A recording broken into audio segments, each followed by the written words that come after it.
And so I say, well, there's two stories I can tell you that completely define my mother, Marietta. And these are the two stories. Number one, I was married once before Vicky to a guy named Louis. And it was a very short, brief, young marriage. And when we decided we were getting divorced, first we told his parents, and that was quite the scene. And then I said I need to tell my mother. And that's the order in which we announced we were getting divorced. So I met Marietta for a picnic lunch, and she said, so what did you want to talk about? And I said, well, I want you to know that Louie and I are getting divorced. And she said, oh no. And she said, who's the other woman? And I said, there is no other woman. And she said, oh, who's the other man? And I said, there is no other man. And she said, what? And I said, Marietta, we don't get along anymore. That's why we're getting divorced. She said, so there's no other man? And I said, no. And she does this to me.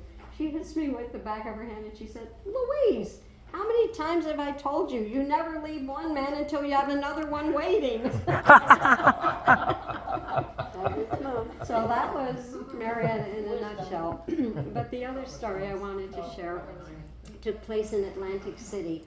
Before I met John, Jean and I were going to, my friend Jean, who has since passed away, she was my very closest friend. And Jean and I went to Atlantic City. And when Mom heard we were going to Atlantic City, she said, oh my gosh, I'd love to go. And I said, all right. And Jean liked my mother fairly well. She said, okay, let's bring Marietta. So we happened to be walking on the boardwalk. And Jean was in a band. She was lead singer in a band previously. And I had been a lead singer in a band previously.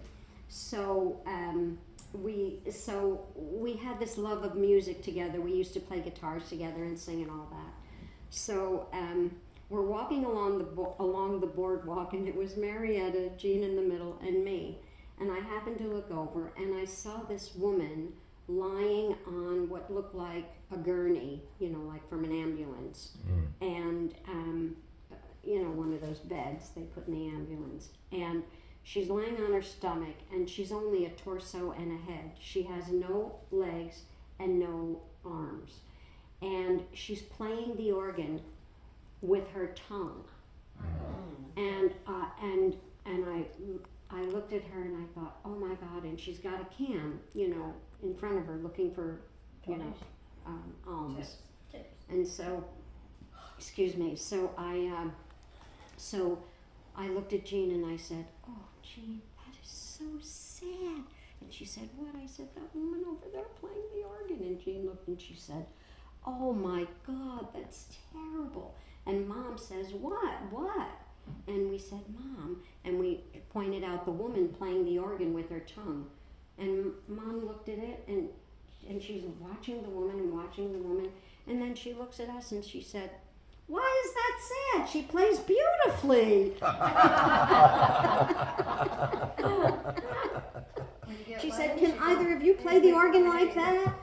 No, we can't. Oh my God, she thought that was beautiful. I mean, finding the silver lining, right? That was Marietta. Yeah. Seriously.